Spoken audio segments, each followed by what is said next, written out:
bien sur le divan berbère et évidemment, si vous êtes sur le divan berbère, vous êtes aussi sur Berbère Télévision. Alors aujourd'hui, nous allons aborder des sujets intéressants et complexes en même temps. Je dis complexe surtout pour moi qui ne suis pas un spécialiste de l'islam parce que, eh oui, nous allons parler d'islam, mais pas d'islam simplement, ça s'appelle islam et humanisme, deux adjectifs, en tout cas un adjectif qui va s'accorder peut-être avec ce nom d'islam. Et pour nous persuader de cette réalité, j'ai invité une personnalité intéressante, passionnante, qui est Mohamed Harkoun. Mohamed, bonjour. Bonjour. Azoul, vous allez bien? Oui, oui, très bien. Très bien. Voilà. Eh bien, merci d'avoir rejoint le plateau donc, du Divan Berbère. C'est avec plaisir, c'est la moindre des choses. Alors, pour vous présenter, c'est pas simple, parce que vous avez beaucoup trop de titres pour moi, donc je ne pourrais pas les énumérer les uns derrière les autres. Gagnons du temps. Gagnons du temps, on va dire des choses très simples. Vous êtes évidemment, vous avez fait évidemment des études supérieures, ça on le s'en doutait tous. Alors, à la faculté des lettres d'Alger d'abord, Oui. n'est-ce pas? Oui. Et puis à la Sorbonne. Et j'ai commencé à enseigner au lycée de Harrach, Ah, d'accord. d'abord. Vous enseignez quoi? Pendant que je faisais la licence à la faculté d'Alger, comme je n'avais pas de quoi payer mes études, j'ai trouvé un poste d'enseignant débutant à l'âge de 20 ans. Alors, vous ne faites pas partie de ces intellectuels bourgeois ou grands bourgeois qui avaient des grands Non, moyens? loin de là. Loin de là. Bon, on va le voir. La bourgeoisie en Kabylie n'a jamais existé. C'est vrai? Oh, il y avait une petite bourgeoisie quand même. Non, on ne peut pas l'appeler bourgeoisie. Alors, on peut l'appeler comment? Parce que non, c'est Les grands commerçants. Oui, quelques personnes aisées, quelques familles aisées, mais ça ne va pas plus loin. Ouais. Parce que la bourgeoisie, c'est une classe qui s'est développée intellectuellement, culturellement, économiquement et politiquement. Et à la fois, elle conjoint toutes les forces de production d'une société. Et c'est ce qui fait sa force. Donc pour l'instant, ce n'est pas seulement des gens riches, par exemple, mais qui n'ont pas de culture. D'accord. Donc pour l'instant, elle n'est pas encore présente. Ou des gens riches et qui ne connaissent pas ce que c'est que le droit moderne, par exemple, le passage du droit ancien au droit moderne, etc. Non, ça, c'est bon, ils sont riches, ils vivent avec une certaine aisance, mais ils ne peuvent rien faire pour la société. D'accord. Alors, on va continuer sur vos quelques titres. Donc, agrégé de langue et de littérature arabe. Arabe, oui. Voilà. Alors, vous avez été aussi, bien sûr, professeur, vous l'avez dit, de lycée, aussi bien en Algérie qu'en France, hein, je crois qu'en France aussi. Non, en France, j'ai terminé mes études et je suis passé directement à la faculté. À la faculté, donc à Sorbonne. Oui. C'est ça. Oui. Maître assistant, puis professeur à la Sorbonne. Alors, vous étiez fellow. Alors, fellow, c'est l'expression suivre en anglais, mais qui veut dire membre. Oui, oui, le membre. Alors, on est membre quoi? Membre honoraire, membre d'honneur, membre bienfaiteur? Non, un membre à part entière, mais pendant un certain temps, pas pour tout le temps. D'accord, ça dure dans des instituts, de grands instituts, comme le Princeton Institute, exactement. of Advanced Studies, c'est-à-dire pour les études supérieures. Vous étiez aussi au Wissenschaftskolleg, oui, c'est la même chose, c'est un institut aussi de recherche à Berlin. Ce sont de grandes institutions qui montrent justement à quel point en Europe on dispose de très très grands moyens pour favoriser la recherche, la recherche scientifique. Je le dis avec une voix, comme vous le voyez, de certaines nostalgies ou aussi de regret que dans les pays arabes et musulmans en général, ce genre d'institution, surtout pour les sciences de l'homme et de la société, n'existe pas encore, alors qu'il y a un besoin vital pour toutes ces sociétés pour encourager la recherche en sciences sociales. Et pour surenchérir sur ce que vous venez de dire, je dirais qu'en plus, les moyens et le potentiel humain existent. C'est-à-dire que les professeurs sont là. La jeunesse est là, je peux en témoigner, parce que, comme vous l'avez vu dans le CV, je parcours le monde entier, de l'Indonésie jusqu'au Maroc, et du Caucase jusqu'à l'Afrique du Sud, pour visiter les lieux où l'islam existe, où l'islam vit, la pensée islamique, pas l'islam seulement l'islam comme religion, mais l'islam comme culture et comme pensée, histoire de la pensée. Et donc, je connais les situations aujourd'hui dans les universités est la pauvreté en matière de recherche en sciences de l'homme et de la société, et par conséquent la pauvreté du système éducatif. Parce que les professeurs qui enseignent dans les lycées doivent être formés dans les universités. Et si dans les universités, il n'y a pas cette recherche au plus haut niveau par des professeurs qui enseignent et qui vont faire passer les progrès de la connaissance scientifique, et les professeurs de lycée vont la répercuter, bien sûr, servir de relais. Ces relais, chez nous, n'existent pas. Nous avons des professeurs, nous avons des chercheurs. D'abord, ils sont très isolés, et ça ne fait pas un tout. Et puis, il n'y a pas de moyens suffisants, justement, pour pouvoir développer, comme il se devrait. Surtout, il y a 3 sciences absolument indispensables sur lesquelles je me suis toujours appuyé pour étudier la pensée islamique. C'est l'histoire, mais l'histoire ouverte à toutes les disciplines scientifiques. Absolument. L'anthropologie à part entière, par exemple, aujourd'hui, l'anthropologie religieuse est absolument indispensable pour traiter des devenirs des religions, de toutes les religions sans exception, et des devenirs de l'islam en particulier, parce que l'islam est engagé dans des luttes historiques de dimension mondiale, et dans un processus de politisation du religieux qui porte un préjudice considérable à l'islam comme religion. D'accord. Alors, là, c'est un grand sujet. Hein, déjà, là, on entre déjà dans... Voilà, on va en parler, puisque c'est le sujet en même temps de cette émission. Quand vous dites anthropologie de l'islam, qu'est-ce que vous voulez dire pour nos auditeurs, pour qu'ils vous comprennent? Bien oui, ça, je dois dire que lorsque je dis anthropologie religieuse en France ou en Allemagne ou en Angleterre, en Finlande, etc., donc en Allemagne, et même en Amérique, les gens ne voient pas exactement ce que ça veut dire, parce qu'ils confondent encore l'anthropologie et l'ethnographie. L'ethnographie, c'est ce que faisaient les Français chez nous au XIXe siècle. Ils découvraient une société qui mélangeait beaucoup la croyance religieuse des grandes religions monothéistes fondées sur une culture savante.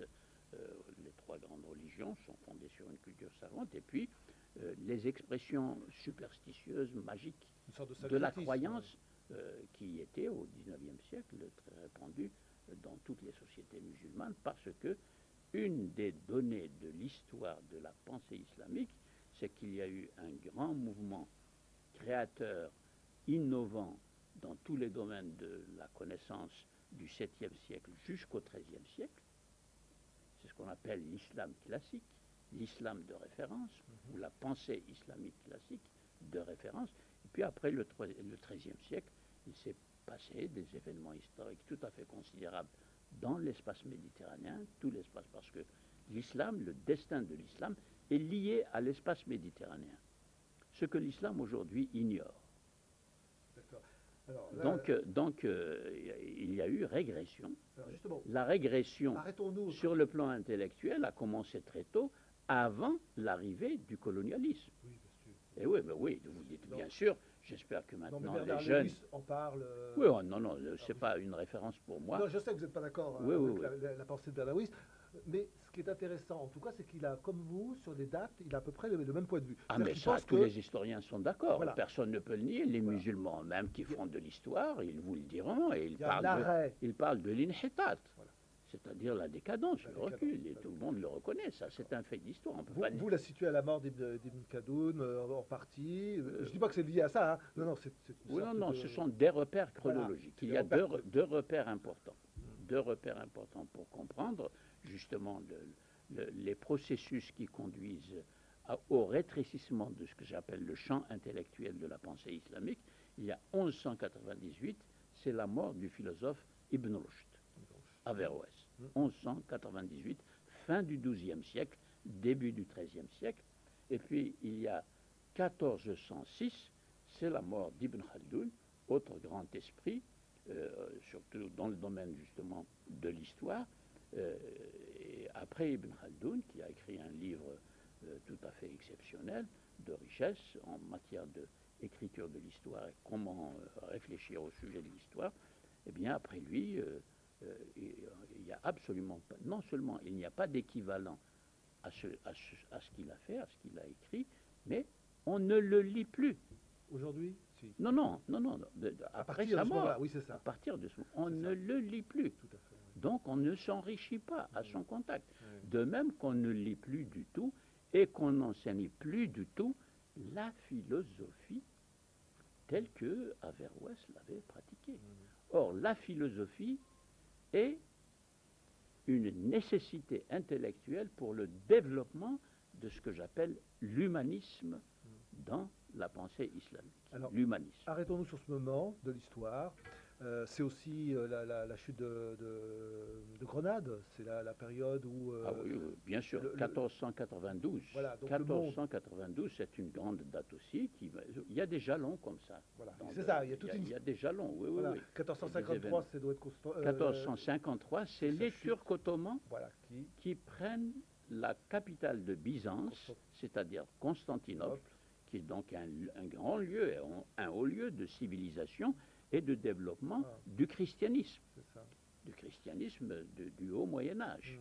Et donc c'est un lieu de civilisation et de culture, et voilà que les Turcs venus de l'Asie centrale s'emparent de Constantinople, c'est-à-dire d'un domaine européen. On est en Europe. Alors on est peut-être dans les... Alors là, c'est paradoxal en même temps. Est-ce que les Ottomans, on peut les considérer à 100% dans le même élan, oui. Dans le même élan culturel ou pas? Oui, oui. Ben, on est en train de discuter ce problème, paradoxalement, puisque la Turquie se présente à l'Union européenne pour devenir membre à part entière de l'Union européenne. Et j'ai lu avant-hier un article de Maître Badinter, bien connu en France, qui dit mais c'est une aberration de discuter même sur la possibilité que la Turquie entre dans l'Europe. Ce serait la fin de l'Europe parce que l'Europe deviendrait un espace d'échange, de libre-échange économique et perdrait absolument son âme et son identité. Ah, c'est son point de vue. Absolument, depuis toujours. Ah, je ne savais pas. Ah, mais oui. Bah, vous m'apprenez quelque chose. Et puis lui, c'est une grande voix. Il argumente, il a des... Ah non, je pensais qu'il avait la position contraire. Et il argumente de manière très très ferme. Hein. Vous pouvez lire l'article, je l'ai lu avant-hier, mais ce n'est pas la première fois qu'il prend la parole sur ce sujet. Alors là, justement, c'est un immense problème. Parce que ça incarne le regard permanent qui a été porté sur ce que j'appelle le fait islamique. Là aussi, j'ai un vocabulaire un peu particulier. Je ne dis pas l'islam, parce que tout le monde dit l'islam. Mais ce mot-là, il désigne infiniment de choses qui sont tout à fait différentes. Ici, par exemple, ce que j'évoque, c'est l'islam comme force de soulèvement historique des peuples et des sociétés. C'est une force de soulèvement. Elle est force de soulèvement parce qu'il y a un enseignement qui dérive du Coran, évidemment, et qui touche aux voies, aux processus, aux mécanismes de production des sociétés humaines. Donc, c'est en cela que l'islam est une force de soulèvement historique. Et d'ailleurs, au début, le prophète est mort en 632, et on nous dit dans l'histoire qu'en 732, donc un siècle exactement, 632-732, Charles Martel arrête les Arabes à Poitiers. Oui, enfin, c'est une légende, bon, on le sait, mais, oui, mais elle est dans toutes les têtes. C'est une date, ce qu'on appelle un lieu de mémoire de la nation française. Bon, on n'a pas compris pourquoi dans un petit chemin de traverse... Non, mais il est vrai, ce que je veux dire par là, c'est que les Arabes venant d'Espagne sont remontés aussi haut qu'à Poitiers, effectivement, qu'ils fussent peu nombreux ou pas nombreux, ce n'est pas la question que j'évoque ici. La question que j'évoque, c'est que l'islam est une force qui a réussi à étendre son contrôle politique sur l'ensemble de l'espace méditerranéen. Qui était beaucoup plus grand que l'espace romain de l'époque. Plus vaste encore que l'espace romain. Plus vaste en ce sens que ça inclut l'Iran.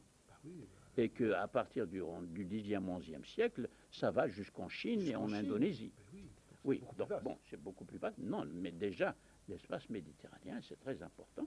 Et donc, c'est une puissance politique. Or, devant cette puissance politique, il y a le christianisme qui est aussi une grande référence, c'est aussi une grande force de soulèvement des sociétés.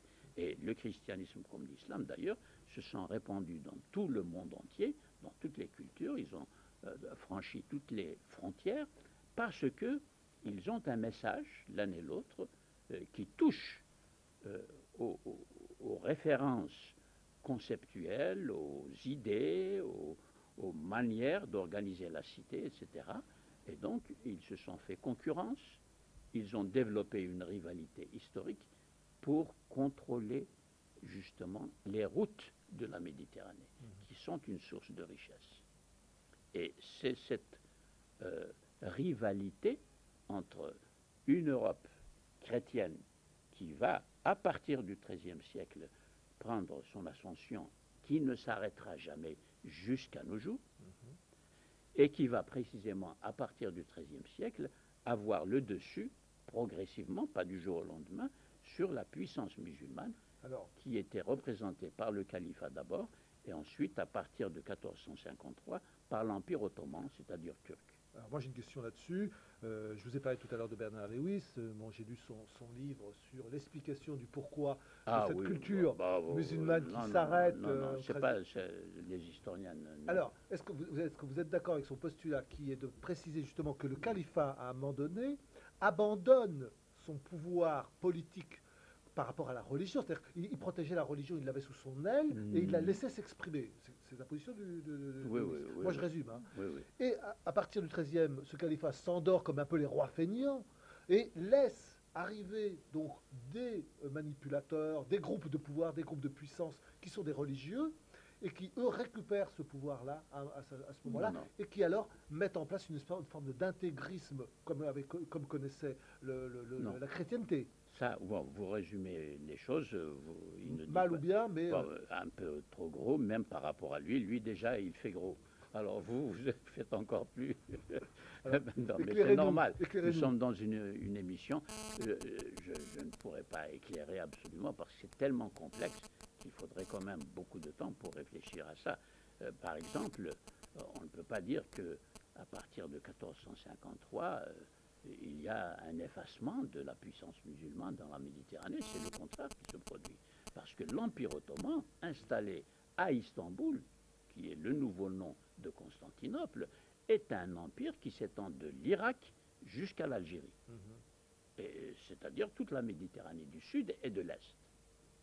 C'est un immense empire, et un empire qui va être riche et qui va tenir tête justement à l'ascension de l'Europe du XVIe, XVIIe siècle, et même s'installer dans les pays de l'Europe de l'Est, comme la Roumanie, la Hongrie, la Yougoslavie, la Grèce.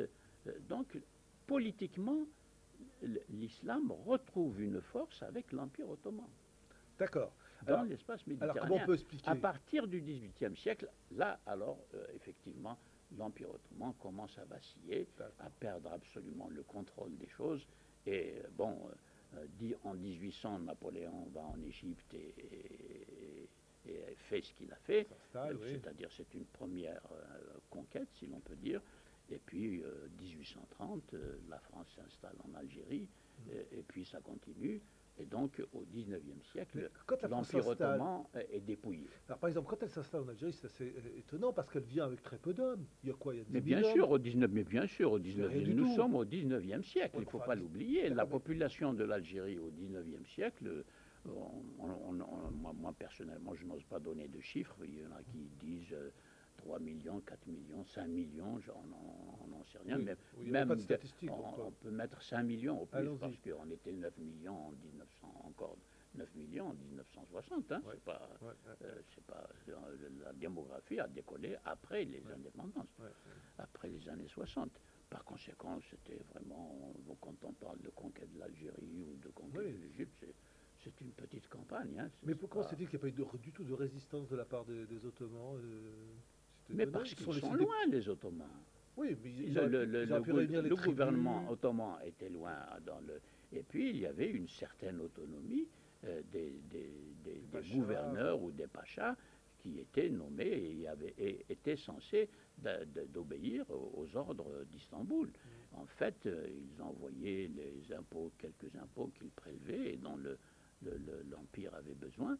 Et même cela, ça n'était pas vraiment très fortement organisé. Donc, bon, c'est un empire, mais pas au sens de quelque chose comme les États-Unis aujourd'hui, qui sont en train de contrôler le monde entier de la manière que nous connaissons. Oui, mais ceci nous éloigne de notre grand sujet. Alors, mais il est bon de donner ces informations de type historique aux auditeurs parce qu'elles sont mal connues. Et puis, il faut les enseigner parce que, surtout, la place actuelle de l'islam dans le monde méditerranéen, dans l'espace méditerranéen, est une place très affaiblie. Et les musulmans ne se préoccupent pas tellement, justement, de reprendre une place culturellement, intellectuellement parlant, dans l'histoire de la culture et de la pensée, à la fois religieuse mais aussi scientifique dans le monde méditerranéen, parce qu'aujourd'hui, c'est un grand enjeu face à l'Union européenne, qui a aussi une dimension méditerranéenne. L'Italie est méditerranéenne, l'Espagne est méditerranéenne, etc. La Grèce est méditerranéenne. On sent bien qu'il y a des enjeux. Il y a des enjeux aujourd'hui, à part les enjeux évidemment économiques qui sont extrêmement importants, à part aussi l'enjeu de la technologie dont aucune société aujourd'hui ne peut se passer. À part cela, il y a l'enjeu intellectuel et culturel. Alors, pour cela, il faut parler, comme j'essaye de le faire, il faut parler de l'humanisme. Alors, commençons là-dessus. Le problème que l'on rencontre aujourd'hui dans les sociétés, on va essayer de circonscrire le débat pour l'instant, mais on peut l'agrandir après, sur déjà le Maghreb. Le problème que l'on rencontre aujourd'hui au Maghreb, c'est que l'on constate que sur les 4 pays du Maghreb, ou les 5, si on met la Libye avec...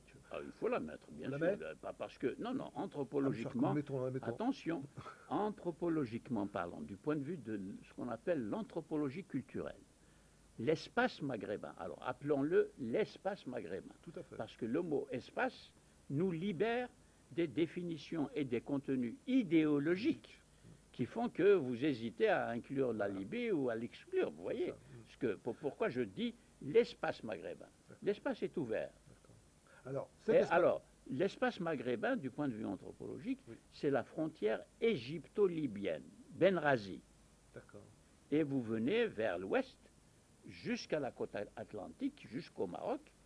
Et tout cela, c'est le domaine de l'Afrique blanche du Nord et de l'Afrique, il faut dire berbère. Alors, vous voyez, aujourd'hui, on n'ose pas dire berbère, mais enfin, c'est le nom qui a été donné par les Romains et qu'Ibn Khaldoun a repris dans son grand livre d'histoire qu'il appelle Kitabul Ibar fi Tarikh al-Barbar.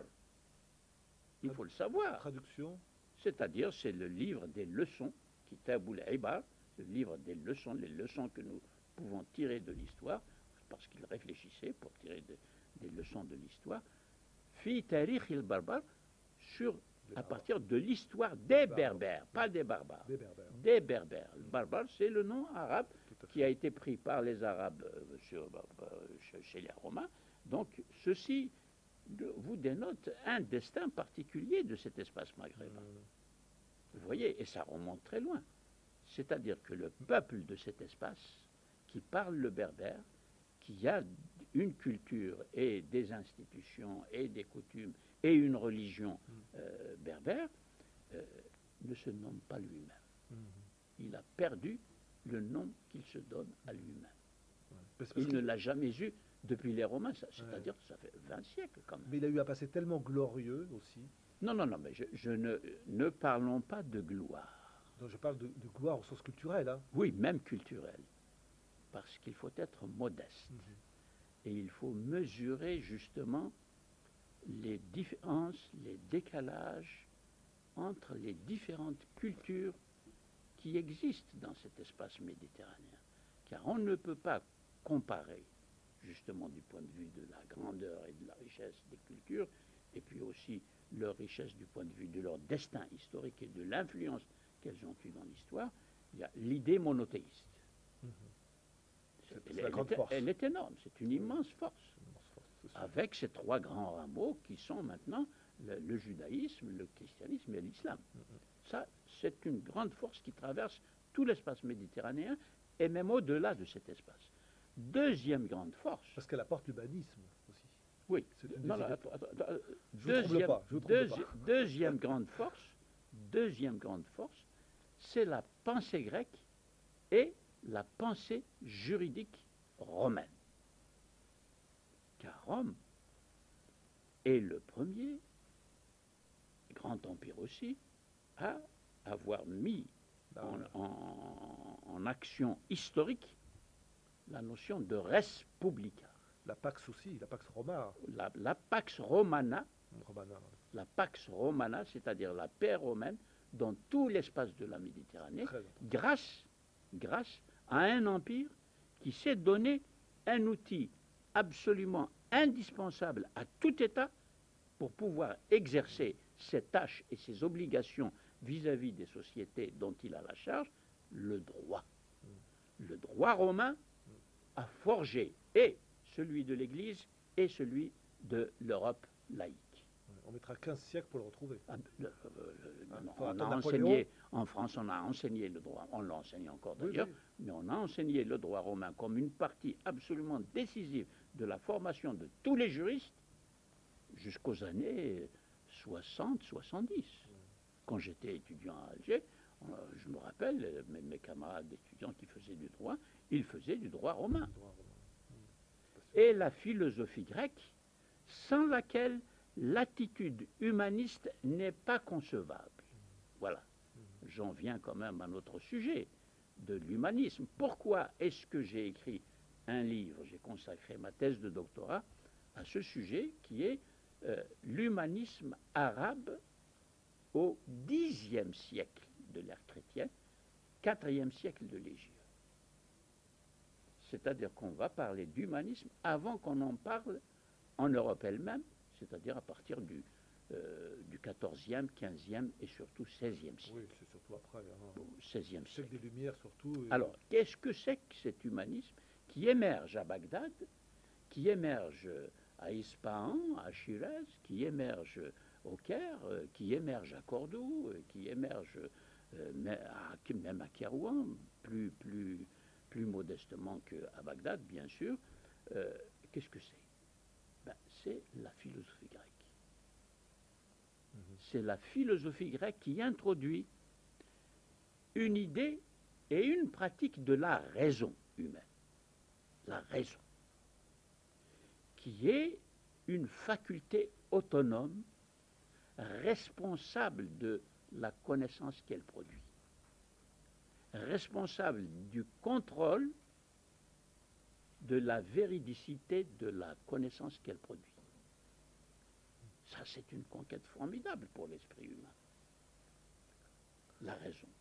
Et c'est cette raison-là qui va avoir l'audace, au IXe, Xe siècle, de poser, par exemple, un problème que la pensée islamique aujourd'hui ne pose pas. C'est le problème du Coran créé. Ah. Eh oui. Voilà, on arrive au nœud. La parole de Dieu, nécessairement éternelle, puisque lui est éternel, sa parole ne peut être qu'éternelle, eh bien, il y a un courant de pensée qui est théologique, mais qui est influencé par l'ambiance rationalisante de la culture d'expression arabe du 8e au 10e siècle, en particulier à Koufa, à Basra, à Bagdad. Ça commence par ces premiers grands centres de la vie intellectuelle de la pensée islamique. Eh bien, il pose la question, est-ce qu'il y a une dimension de cette parole de Dieu éternelle qui tombe dans l'historicité, qui tombe dans l'histoire des hommes, qui tombe dans les mains, si je puis dire, des hommes, qui vont la manipuler, l'écrire, la transmettre, la commenter, l'interpréter, etc., etc. Il pose la question. C'est une grande audace intellectuelle. Parce qu'aujourd'hui, on ne la pose plus tellement, cette question, justement. Parce que la raison a acquis une sorte d'indépendance et de force qui lui permet de dire que tant que cette question n'est pas rationalisée, eh bien, la foi va dériver dans tous les sens. C'est ça le sens de la théologie. Ouais, d'accord. Plus on ferme le débat, et plus la dérive est grande. En gros, c'est presque ce que vous êtes en train de dire. Ben, bien sûr. D'où la nécessité de la philosophie pour accompagner cette autre discipline intellectuelle qui, justement, a la charge d'intervenir dans le domaine de la religion et que l'on appelle la théologie. Et au Xe siècle, justement, il y avait les philosophes et les théologiens qui se rencontraient, qui débattaient, qui s'interrogeaient les uns les autres, et ça a ouvert la possibilité d'un savoir de type humaniste. De type humaniste. Alors, ce qu'on était déjà dans la pensée de la réforme. Non, il ne faut pas. Ne roulons pas les étapes. Bon, non, l'historien marche à pas sûr. Mais peut-être qu'ils il ne fait jamais des bons inconsidérés. Eh oui, c'est ça qui nous a justement conduit à parler un langage que j'appelle mytho-idéologique. Le mythe. C'est-à-dire nous mélangeons la connaissance historique et la connaissance mythologique, sans le savoir, sans nous en apercevoir. Oui, puisque nous sommes influencés par les Grecs. C'est complètement étonnant. Non, les Grecs ne vous ont pas dit de mélanger. Au contraire, la raison... C'est eux qu'on définit le mythe, quand même. Non, c'est un autre mythe. La mythologie est un autre mythe. Ah oui, il faut distinguer la mythification et la mythologisation. D'accord. Eh ben oui. Distinguons, non, mais c'est un distinguo important. Il faut s'excuser auprès des téléspectateurs parce que moi je ne veux pas larguer ceux qui nous écoutent. Je suis d'accord. C'est pour cela que je vais doucement, mais c'est indispensable. Oui. Il faut appeler les choses par leur nom, sinon on va tout mélanger justement. Or l'historien a horreur de mélanger, parce que l'histoire veut être une science exacte. Elle n'est pas exacte au point de tout embrasser, bien sûr, parce qu'il y a trop de choses à connaître, mais dans le vocabulaire qu'on emploie, il faut être absolument précis.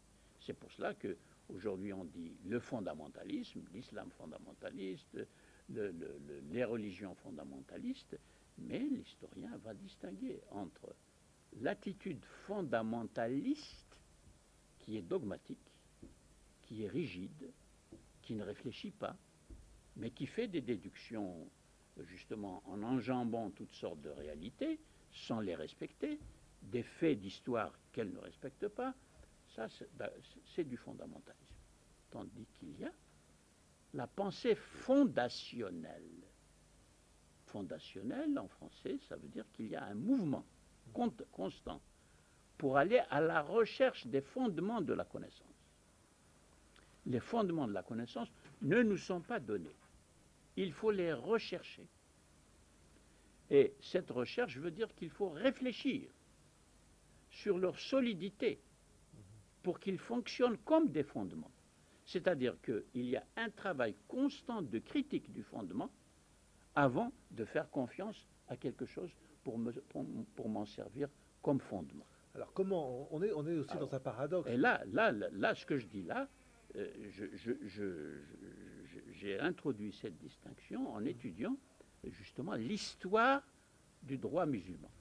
Dans ce livre-là qui est devant vous, je le montre, oui, il faut le montrer. Culture et islam. Non, humanisme. Excusez-moi. Humanisme et islam. Humanisme de et Mohamed islam. Harkoun, Combat et proposition. Le sous-titre, c'est des combats. Parce que il faut se battre pour, comme je suis en train de le faire en ce moment, pour conquérir un langage contrôlé, un langage critique. Et pour qu'on ne tombe pas justement dans des confusions et des mélanges sur la base desquels on va déboucher sur la violence politique dans la cité. Car l'origine de la violence politique, c'est justement la fabrication des idéologies simplistes qui vont dire, par exemple, l'islam est une religion absolument supérieure aux autres, c'est la seule religion vraie, les autres ne valent rien, etc., etc. Les autres vont dire la même chose à l'islam. Forcément. Eh oui. Ah oui. Eh ben, ça, c'est du fondamentalisme et du confusionnisme. Ce que l'on voit en Palestine, les affrontements entre... Mais il n'y a pas que là, il n'y a pas que là. C'est général. C'est général, c'est général. Il y a un mur d'incompréhension. Voilà, vous voyez l'historien. Il vous dit c'est général, parce que sinon on va s'enfermer immédiatement dans le conflit qui est d'essence idéologique entre l'islam et l'Occident. Alors, islam ici, Occident là, ça fait deux grands monstres qui sont des monstres idéologiques, qui sont des monstres qui hantent les imaginaires. C'est ce qui se passe. Oui. Des membres de nos sociétés actuelles. Et à partir du 11 septembre, c'est devenu pire encore, parce que ces imaginaires ont été gonflés démesurément des deux côtés. Donc, je reviens à cette question de l'humanisme. D'ailleurs, dans le titre, c'est humanisme et islam. Ce n'est pas islam et humanisme. Ah, alors? Ah oui, parce que beaucoup me posent la question. D'abord, comment osez-vous d'abord mettre l'humanisme en tête, oui, et ensuite l'islam? Pourquoi cela? Surtout que vous avez mis un grand H à humanisme. Bon, ça c'est l'éditeur qui l'a fait. Et puis parce que c'est le premier mot. Et puis islam, j'utilise toujours une minuscule pour l'islam parce qu'il y a une grande variété dans l'expression de l'islam. L'islam chiite, par exemple, est différent de l'islam sunnite dans son expression théologique. Ce n'est pas des petites différences, on va vous dire, des petites choses de rien du tout, mais on est tous les mêmes, on fait tous la bien sûr, sur le plan de la prière, du pèlerinage, mais sur le plan de la théologie politique, il y a une différence radicale qui a fait que le chiisme a été dans ce qu'on appelle aujourd'hui l'opposition politique depuis l'assassinat de Ali en 661 jusqu'à nos jours. Parce qu'il n'y a pas non plus de succession prévue et préparée. Et bon, bien sûr. Oui, oui, bien sûr. Donc, ça, alors, pourquoi le humanisme en premier? Ça, c'est une attitude qui a été défendue par les humanistes arabes du Xe siècle. Ça n'est pas quelque chose que j'invente. Parce que j'obéirai à la modernité d'aujourd'hui, à la pensée d'Occident d'aujourd'hui, etc.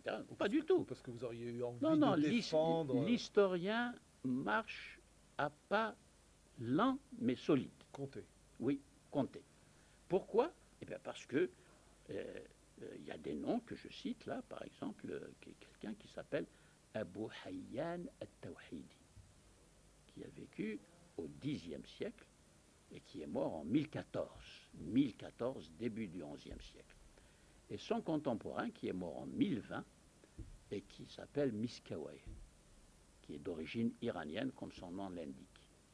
Eh bien, ces deux penseurs ont posé ce problème du statut de la raison humaniste par rapport à la raison théologique et à la raison religieuse. Voilà, je ne vais pas entrer dans les détails de cette discussion parce qu'il est compliqué, mais elle est passionnante et elle est d'une grande portée. Parce qu'aujourd'hui, on constate que dans les dialogues interreligieux qui se passent un peu partout, pour essayer de ramener un peu de paix entre les religions, eh bien, on ne fait pas cette distinction-là du rôle, du statut de la raison dans la pratique philosophique et du statut de la raison dans la pratique théologique, qui exprime la foi de chaque religion et dans chaque religion. Ça, c'est une très grande question. On ne peut pas l'aborder, malheureusement, de façon fructueuse dans une émission. Il faudra en faire une émission à part entière, oui, tout à fait. Oui, plus que ça. Il faudrait à ce moment-là que la télévision devienne une sorte d'école pour enseigner et que fidéliser un auditoire, etc. Parce que si les auditeurs d'aujourd'hui ne sont pas ceux de demain, etc. Donc, il y a la chaîne Histoire qui fait un petit peu ça, mais bon, bon, en tout cas, c'est très bien de faire ce que nous faisons. Oui, tout à fait. Nous l'espérons du moins. Alors, vous posez dans votre livre, page 17, un certain nombre de questions vous-même. D'ailleurs, c'est assez intéressant. Vous m'évitez de travailler la question, puisque c'est en fait ce que j'aurais voulu vous poser.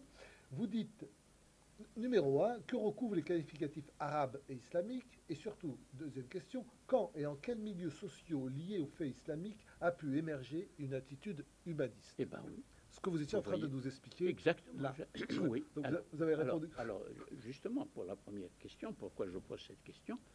Parce que mon collègue Abid El-Jabri, un Marocain, a écrit un livre qui s'appelle « Critique de la raison arabe ».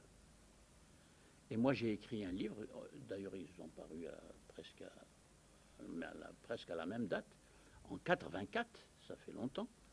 Moi, j'ai écrit un livre, sans nous concerter, bien sûr, que j'ai appelé « Critique de la raison islamique ». Je l'ai noté, d'ailleurs. Eh oui. Je ne l'ai pas lu. Et voilà pourquoi la question se pose aussi de dire humanisme arabe ou humanisme islamique. Alors, le mot arabe réfère à la langue arabe. Oui. Or, la langue arabe a été la langue de culture, la langue intellectuelle et d'expression scientifique de tout l'espace méditerranéen. Tout l'espace méditerranéen. Pour les juifs, pour les chrétiens, pour les musulmans, tous ceux qui voulaient accéder à l'activité intellectuelle et à la connaissance scientifique étaient obligés de passer par la langue arabe. Vous voyez, donc l'arabe, c'est une référence linguistique qui touche tous les habitants de cet espace, de toutes les sociétés méditerranéennes, du 7e siècle, comme nous l'avons vu, du 7e, 8e siècle jusqu'au 13e siècle. Non, même avant, parce que les Persans ont recommencé à utiliser leur langue persane à partir du 11e siècle. Donc, la référence à la sphère linguistique couvre une diversité ethnoculturelle, une diversité des références intellectuelles et religieuses, bien plus large que ce que, sur le plan de l'activité intellectuelle, que ce que recouvre la raison islamique. Parce que la raison islamique est restreinte par la définition de la foi islamique. Oui, c'est ça. C'est-à-dire que je peux dire des choses pour les musulmans qui intéressent les musulmans, mais les chrétiens, ils ne sont pas dans le coup. Les juifs ne sont pas dans le coup, etc., etc. Alors, justement, cet espace, pour revenir... Voilà pourquoi il faut bien distinguer les choses, et c'est pour cette raison que, évidemment, je préfère dire humanisme arabe que de dire l'humanisme islamique, mais la question humanisme islamique, d'ailleurs, dans le christianisme, il y a eu le même problème. Quand il y a eu des chrétiens comme Jacques Maritain qui ont écrit des livres. Jacques Maritain a écrit un livre qui s'appelle « Humanisme intégral » par rapport à l'humanisme fragmentaire ou divisé, etc. Alors, Jacques Maritain est un chrétien croyant qui reprend toute la théologie catholique et pour montrer que cette théologie sert de base à une humanisme. Ben, il y a des philosophes qui ont dit non, on ne peut pas vous suivre sur ce terrain-là. Alors justement, dans les années 60, vous le dites vous-même, il y a eu un début dans cet espace qui nous intéresse beaucoup, qui est l'espace méditerranéen, et dans certains de ces pays, il y a eu un début de laïcisation de la société. Vous le montrez, on l'a constaté, hein, pour ceux qui ont vécu à cette période-là, c'était des époques assez euphoriques. Oui, euphorique, c'est sûr. Ah, c'est vrai. Nous l'avons vécu, moi je l'ai vécu comme tel, oui, c'était euphorique, bien que déjà, moi, j'avais des inquiétudes. Oui, je me doute bien qu'en tant que parce que penseur... déjà, parce qu'en 1960, déjà, je commençais à fonctionner comme professeur, maître de conférence à la Sorbonne. Ouais. Donc, je fréquentais l'histoire et j'étais déjà un enseignant moi-même de l'histoire. Oui, vous aviez l'expérience de l'histoire, on va dire. L'expérience de l'histoire, et puis j'avais suivi quand même la guerre d'Algérie, tout ce qui s'est passé pendant la guerre d'Algérie, je l'ai suivi avec un regard quand même d'historien. Mais en ce temps-là, évidemment, on ne pouvait pas se lancer dans des discussions comme ça parce qu'on avait d'autres choses à faire que de... D'ailleurs, on le disait, entre nous étudiants, on parlait de ça, mais ça n'était pas, on disait, après l'indépendance, voilà, on va tout faire. Voilà, c'est ça. Eh bien, après l'indépendance, on n'a pas tout fait.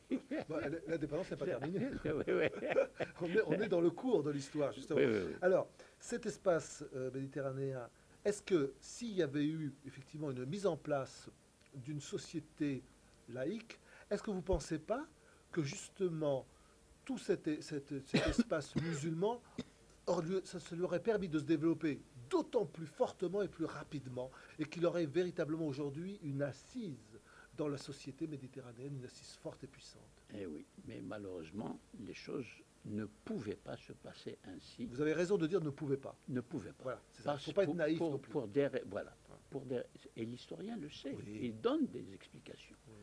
Parce que l'assise culturelle, l'assise intellectuelle, l'assise institutionnelle, les institutions politiques, les structures de l'État, n'existaient dans aucun pays musulman dans les années 50 et 60. Et j'irai plus loin en tant qu'historien.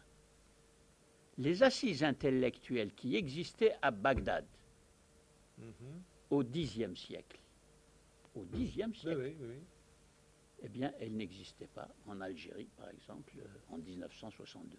Oui, l'histoire est très élastique. En restant dans la trajectoire islamique. Oui, oui, bien sûr. En restant dans la trajectoire, à l'intérieur de la trajectoire arabo-islamique. C'est pas avant de faire intervenir la dialectique Europe-Islam ou Occident-Islam, à l'intérieur de la trajectoire. Je parle à l'intérieur de cette trajectoire. Eh bien, en comparant le champ intellectuel de la pensée islamique, pas de la pensée en général, parce qu'il y avait des intellectuels qui participaient à la modernité, etc., mais qui ne connaissaient pas le parcours, justement, de la pensée islamique. Ils connaissaient le parcours de la pensée occidentale, ils ne connaissaient pas le parcours de la pensée islamique. Or, sociologiquement, dans l'imaginaire social des musulmans des années 50-60, la référence qui venait la première pour justement retrouver ce que tout le monde appelait notre identité arabo-islamique, eh ben, c'était la référence à l'islam. C'est pas la référence à Diderot ou à David Hume ou à John Locke ou à Rousseau ou à tous ceux qui ont fait justement la révolution intellectuelle des Lumières. Alors donc il y a un décalage considérable entre l'aspiration à une identité légitime, mais qui repose sur des représentations imaginaires et non sur la connaissance réelle de la structure socio-culturelle des données puissantes qui conditionnaient l'arrivée au politique et l'usage du politique pour construire un État et pour construire une société civile dans les années 60. Alors, il y avait des modèles qui fonctionnaient. Par exemple, l'Algérie a privilégié le modèle socialiste, socialiste et même communiste, mais qui ne disait pas son nom. Mais ce modèle n'était pas non plus représenté dans la conscience collective et dans la culture collective. D'où le retour en force de la référence islamique, mais le retour en force de la référence islamique se fait encore aujourd'hui dans le vide historique par rapport à ce que j'appelle la trajectoire historique de la pensée arabo-islamique. Ça, ce problème, ce vide, demeure jusqu'à nos jours. Il y a une construction, on l'a bien compris, à faire étage par étage. Alors, justement, le système éducatif qui aurait dû prendre conscience de cette donnée d'histoire, de cette donnée très forte de la sociologie de la culture, la sociologie du champ intellectuel dans nos sociétés, en particulier en Algérie, au Maroc, au Maghreb. Partant de cette constatation, il fallait faire quoi? Comme je l'ai dit au début, science de l'homme et de la société. Priorité absolue. Budget prioritaire. Faire venir en masse des professeurs capables de diriger des recherches et de lancer une activité effrénée pour justement essayer de combler les vides créés par 7 siècles d'inactivité intellectuelle et de non-production intellectuelle. 7 siècles, ce sont les 7 siècles de la montée de la modernité en Europe. Alors, vous voyez la simultanéité. Oui, j'ai bien compris. Ça aussi, c'est un paramètre extrêmement important. Alors, c'est si bien que on avait deux vides en réalité. Un vide par rapport à la tradition dont, légitimement, encore une fois, les gens se réclamaient. Nous sommes musulmans, nous sommes arabes, donc il faut nous exprimer comme tel, sans savoir tout ce vide qui s'est creusé au cours de 7 siècles. Grave erreur, grave ignorance, que nous payons très cher. Et deuxième ignorance, nous ne nous sommes pas inquiétés des significations et des acquis de la modernité des Lumières du XVIIIe siècle jusqu'au XXe siècle. C'est-à-dire qu'on reposait sur du vide. Ouais, c'est abyssal quand même. Mais oui, absolument, absolument. Et on a le résultat. Non, mais le résultat, mais aujourd'hui, ce vide que je décris est pire encore. C'est-à-dire c'est-à-dire qu'il y a le fondamentalisme qui a pris en charge. Oui, comme la nature a horreur du vide. Oui, le fondamentalisme islamique a pris en charge la gestion. Ce qu'on lui a laissé. La gestion de ce vide. De cet enseignement, notamment, par exemple. Exactement, exactement. Alors, quand vous en parlez autour de vous, et notamment vous en parlez avec un certain nombre d'hommes politiques du monde du Maghreb. Ah oui. Est-ce qu'il y a une écoute ou est-ce qu'ils comprennent ce que vous dites? Tous ceux avec qui je parle, il m'arrive de parler, m'écoutent et disent oui, vous avez raison, mais ils le disent maintenant. Ah oui. Parce que dans les années 60 et 70, il y avait trop d'euphorie. C'est ça, on était dans l'euphorie. Il y avait trop d'euphorie idéologique. Oui, c'est ça. Oui. Pas d'euphorie comme l'euphorie d'Erasme pendant la Renaissance. Eh bien oui, l'euphorie de Montaigne pendant la Renaissance. C'est différent. C'est une euphorie purement volontariste. On est les plus beaux, on est les meilleurs. Voilà, volontariste, politiquement volontariste, et qui malheureusement ne donnait pas la parole à quelques-uns d'entre nous qui quand même avaient la possibilité de dire des choses pour atténuer les effets ravageurs de l'idéologie. Alors, est-ce qu'il y a un avenir aujourd'hui pour l'avenir, c'est justement pourquoi j'ai écrit ce livre. Il s'agit de réactiver la préoccupation humaniste. Alors, la dernière question. Une politique humaniste de la recherche et de l'éducation. Alors, est-ce que ça ne peut pas être une troisième voie, justement, la voie que recherche le monde aujourd'hui, qui est partagée entre sociétés, on va dire, uniquement sur la recherche du profit? Oui, on a une société matérialiste. Vous avez tout à fait raison de dire le monde, parce que vous avez vu dans ce livre que je critique très fortement la disparition dans la pensée européenne, sans parler de la pensée américaine. Ce sont deux cas très puissants, mais très différents. Mais en Europe, qui a la même longue perspective historique que l'islam, puisque ça va jusqu'au Moyen-Âge, eh bien, la préoccupation humaniste disparaît. Exactement. Alors, qu'est-ce qu'on peut faire, nous? En Europe, il y a le primat, c'est-à-dire la première place donnée à ce que les philosophes appellent la raison techno-scientifique. Télé, c'est-à-dire télécommunication, technologie, scientifique. Scientifique dans le sens des sciences dures, des sciences technologiques. Alors, l'enseignement de la philosophie est de plus en plus marginalisé. D'ailleurs, il y a des pays où la philosophie n'est pas enseignée dans les lycées et collèges, comme en France. La France et l'Italie sont les seuls pays où la philosophie a été enseignée, j'emploie le passé, parce qu'elle l'est encore enseignée, mais les élèves considèrent ça comme une perte de temps. Alors justement, est-ce que ce n'est pas une chance pour le monde arabe, ça? Vous savez, le phénomène de la raison techno-scientifique, c'est ce phénomène-là qui fait la toute-puissance des États-Unis. Certes, pour l'instant. Ah oui, non, mais écoutez, pour l'instant, on ne sait pas combien ça va durer. Vous ne croyez pas qu'on est au bout de quelque chose, là? Mais oui, on est au bout de quelque chose. Là, il y a des protestations, il y a des insatisfactions, il y a même des crises profondes. Le référendum, notamment, en France a montré que les gens ne voulaient pas de cette société. Il y a des signes forts que nous sommes en train de vivre, c'est évident.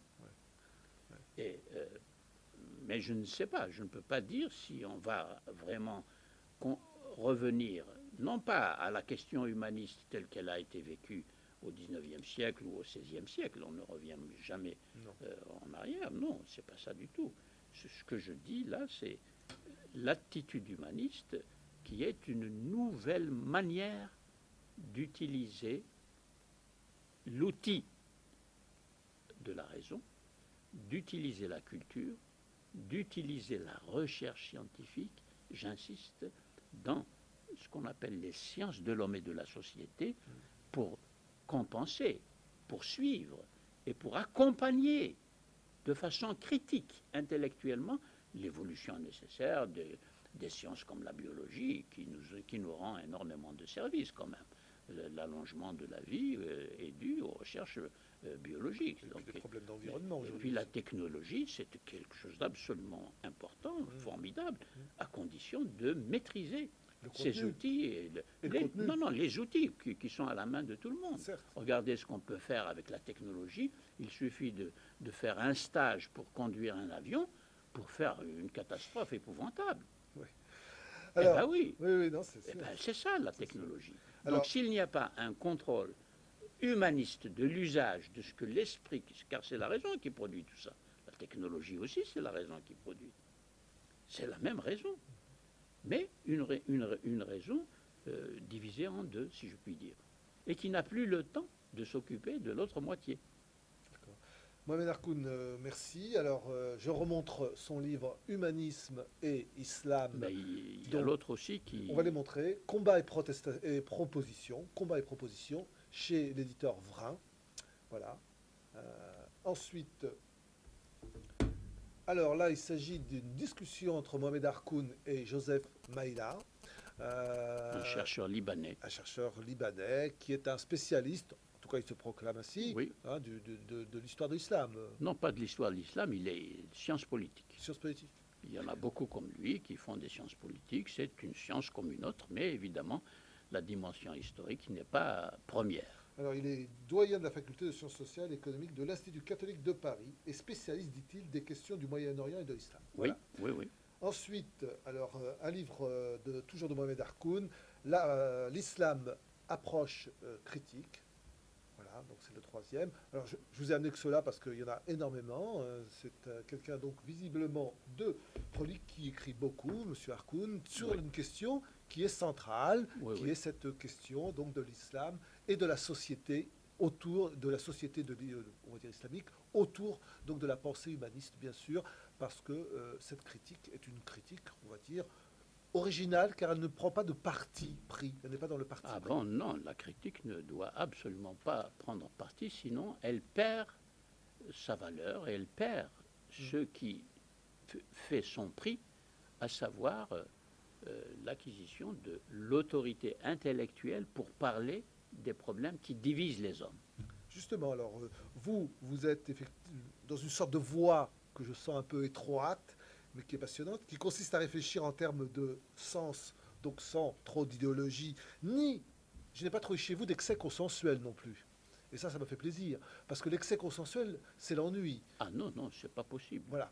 J'ai même écrit un livre en arabe qui s'appelle « La pensée fondationnelle et l'impossibilité de trouver des fondements aujourd'hui ». Alors, je ne l'ai pas lu non plus, j'en suis désolé, mais c'est intéressant. C'est en arabe, oui. Ça, c'est pour répondre à une science du droit musulman qui s'appelle ilm al-usul, usul al-fiqh et usul al-din, pour ceux qui comprennent l'arabe, c'est-à-dire les fondements du droit et les fondements de la religion. C'est la réflexion sur les fondements. Et c'est une science très importante et centrale dans la pensée islamique. Voilà, donc c'était pour finir sur ces quelques mots. Et puis, je sens dans ces livres toujours cette envie de découvrir le sens de l'histoire, l'histoire des peuples. Ça, c'est le grand problème philosophique de la quête de sens, la quête de sens face aux volontés de puissance. C'est ça. Sens et puissance. Sens et puissance. Voilà, on est dans une sorte de quête du Graal, mais avec le sens. Le Graal existe dans toutes les cultures et dans tous les... parce que l'esprit humain est comme ça. Oui, il produit du mal et du bien. Oui, tout à fait. Voilà. C'est pour ça que vous avez intitulé ce livre dont je parlais tout à l'heure avec Joseph Baïla, au-delà du bien et du mal, parce que nous sommes des êtres humains. Oui, mais parce que le président Bush, a dressé la Ligue du bien contre la Ligue du mal. Oui, enfin ça s'est retourné un petit peu contre lui. Ce qui est une pensée très ancienne du prophète iranien Mani, le manichéisme. Manichéisme, voilà. Et c'est Mani, c'est la théorie de Mani qui oppose le bien et le mal, les ténèbres et les lumières. Je crois que ça se retourne d'une façon rigide. Ça se retourne un peu contre l'envoyeur là, parce que on va laisser l'histoire décider. On a vu les derniers votes, notamment, qui ont eu lieu à l'UNESCO. Je crois que les Américains sont retrouvés tout seuls sur leur position idéologique, par exemple. Ça veut dire que le monde commence peut-être à avoir du sens. Ça, je vous laisse parler.